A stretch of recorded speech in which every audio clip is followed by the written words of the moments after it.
The Von Erichs win the pennant. The Von Erichs win the pennant. The Von Erichs win the pennant. I'm John Renton with the Retro Review of World Class Championship Wrestling Parade of Champions 1 for May 6, 1984. Yes, it's a memorial for David Von Erich, and my God, 43,500 some odd fans paid, 50,000 fans. There were obviously some comps, but Texas Stadium was loud, electric, and just so fucking emotional. This was an incredibly emotional show. Few notes though, this does come from Classic Wrestling Stuff on YouTube. They got more events that are as complete as possible. I can't wait to dive into, because stuff like this may not make it to Peacock for a while. Who knows? And I'm really excited that I got to see this, because I'd seen a couple of the matches, but I wasn't able to see the event in its entirety, or at least as close to its entirety like this. Now, there were a couple edits, there were post-match comments and stuff that weren't featured on here, but you got the bulk of the show, and fucking hell, this was really goddamn incredible. It was to tribute David Von Erich, who passed away in February of 1984. He was on his way to becoming NWA World Heavyweight Champion. Probably would have beaten Ric Flair at some point, but he passed away in Japan. And it's a real shame. And it did lead to the biggest, gate that they would have. And they would have other big gates, but unfortunately, this would be one of the big peaks, because after that, by 1986, especially 87, just Dallas was just not the place to be to, draw money and everything. Like, World Class just basically eroded because of a lot of tragedies, not just with the Von Erichs, but Gino Hernandez and so many others. It's a really tragic story. I encourage you guys to check out the Triumph and Tragedy of World Class Championship Wrestling WWE documentary, as well as the Heroes of World Class documentary that came out before the tape library was sold. So anyway, let me know what you guys saw of this show in the comments, by the way. That musical intro, call Stephen P. New. Yep, can't unhear it. Just can't goddamn unhear it. Thanks for that earworm. So Bill Mercer and Mark Lawrence took turns doing the commentary. They had some guy doing the ring announcing. I have no idea who he was. He had huge hair, though. So, the one match that was cut was Kelly Kiniski versus Johnny Mantell, time limit draw, which 15 minutes, probably a smart thing to just cut that, because I don't think anybody's going to miss that. No disrespect to those guys. Chris Adams and Sunshine versus Jimmy Garvin and Precious. Cool, mixed tag match.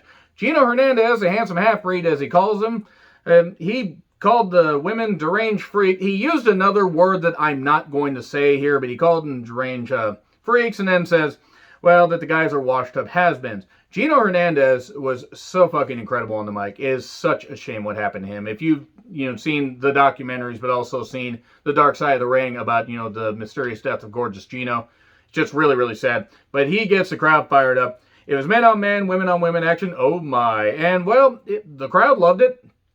It was by no means a technical classic. It was meant to just have this feud ongoing and everything, like the Sunshine and Precious feud that, man, I will say this much. It wasn't great, but the promos were really goddamn good. So anyway, it was a melee, and Adams hit a super kick for 3, but the camera missed it. So yeah, that was something.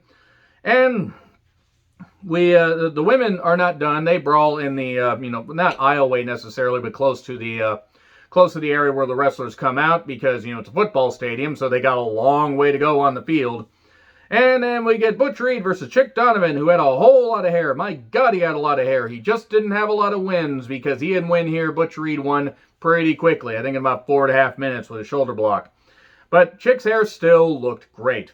And then we get Kamala with Skandor Akbar and Friday, I'm actually not sure how they pronounce that. Kim Chi is what I'm going to call him, because that's what they called him in WWE. And I'm sure other places. Took on the Great Kabuki with Gary Hart. Whose idea was it for this match to go past 5 minutes? I just want to talk. I'm actually, the person who probably booked this, or, suggested this, they probably aren't with us anymore. But seriously, it was a bad idea, because Kamala was a good gimmick, but he needed to be featured in matches that didn't go too long. And Kabuki was also a gimmick where he couldn't really go too long. And this was not good. The managers run in eventually and cause a DQ, a double DQ, and that was it. This match would just not end. I mean, eventually it did end, but it just seemed like it just went on forever.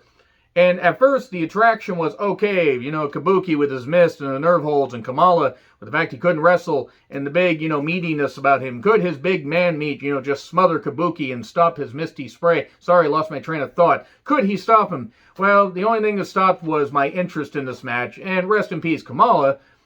One of the best gimmicks. I mean, really, he did fucking embrace it. It's a shame WWE treated him like a goddamn joke.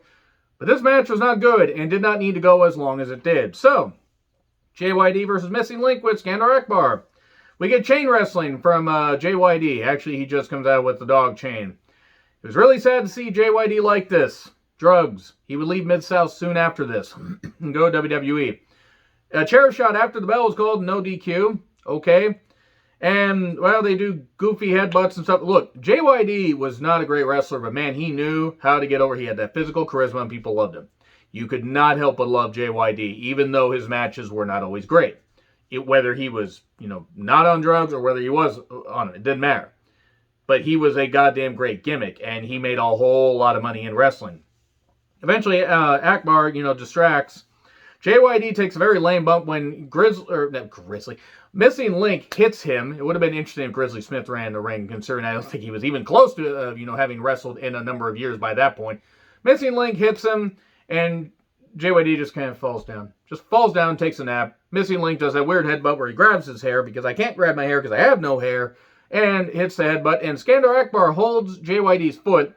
JYD made no motion to get up. I don't know why he held the foot. Also, the feet were under the... whatever. Anyway, then... yeah, it wasn't very good. JYD was upset afterward. This was painful. It was really painful. I mean, rest in peace, JYD. I mean, it's a real... he passed away in a car wreck. But... not good. By the way, the referee also reversed his decision. Because, why not? Why not send the crowd home happy? Oh, wait, we have more of a show? Oh, we have Rock and Soul, Iceman King Parsons, and Buck Zumhoff. How many family members and minors did Buck Zumhoff assault? Fuck Buck Zumhoff. Man, that is really hard to say. I hope that he rots in prison. And he will. He sexually assaulted and did other things to his daughter. He deserves to fucking rot for that, as does anybody that does that to another human being. I don't care what gender, what, age, whatever. You deserve to fucking rot if you're going to do that to somebody. Also, guy was a fucking creep anyway. How was he ever over? They took on the Super Destroyers, Bill and Scott Irwin. Damn shame about Scott Irwin. Died of brain cancer. American Tag Titles.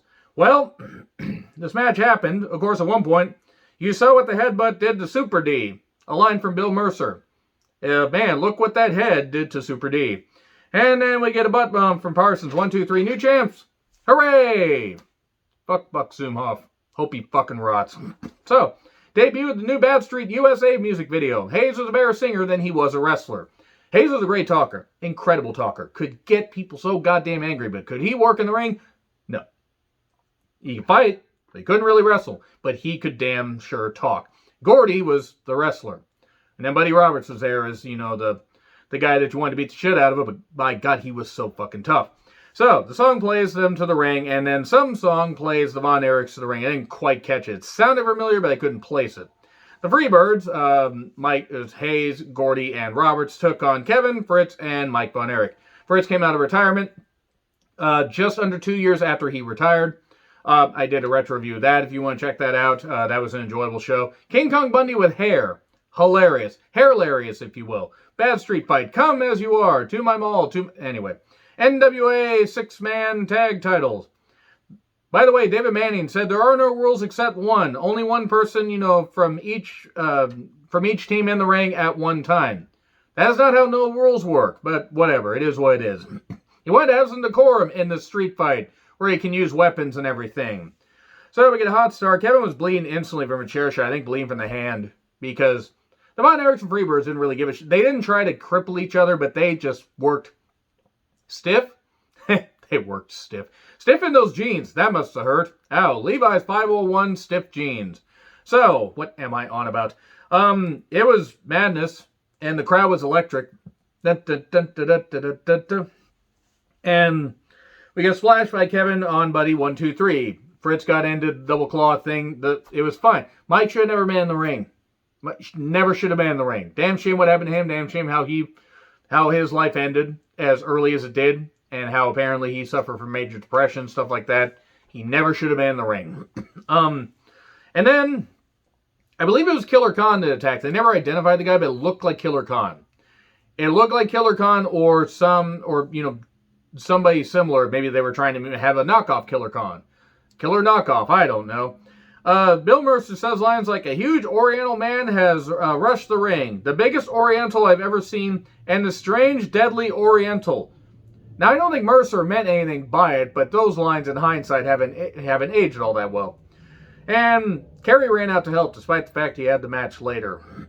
And then we get Tom Sawyer by Rush playing Kerry to the ring. It was cool that the Freebirds. It was cool that Freebirds actually did put over the Von Erichs, and it was nice to see Fritz win a championship in his, comeback match.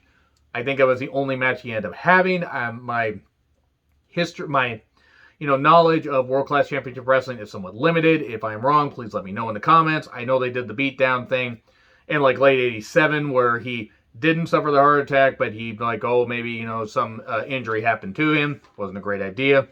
But anyway, Tom Sawyer by Rush starts to play Kerry to the ring. And then it was When I Die, Texas, When I Die by Tanya Tucker. The first line, when I die, I may not go to heaven. Oh, no. Oh, no. I mean, given how it was... Ouch. I actually do remember that song. I didn't know who sung it. But anyway, Kerry Von Erich versus Ric Flair, NWA title. My God, this was emotional. Fucking emotional. Kerry had the jacket, in memory of David, had the yellow rose of Texas. That was David Von Erich. Flair can make anyone look good, no matter who they were. And Kerry was a very good athlete. Now, whether Kerry was in the right mind at this point, granted, he just lost his brother. I can only imagine how emotional it was for the family, how emotional it was for the fans. This was a big groundswell. I get goosebumps just thinking about it. They have a battle back and forth and everything, where Flair really had to try hard here with Kerry, but then gets the backslide. 1, 2, 3.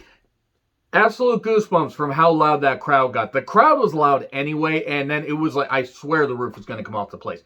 It sounded like 300,000 people were there. It was just a wall of noise. It was insane.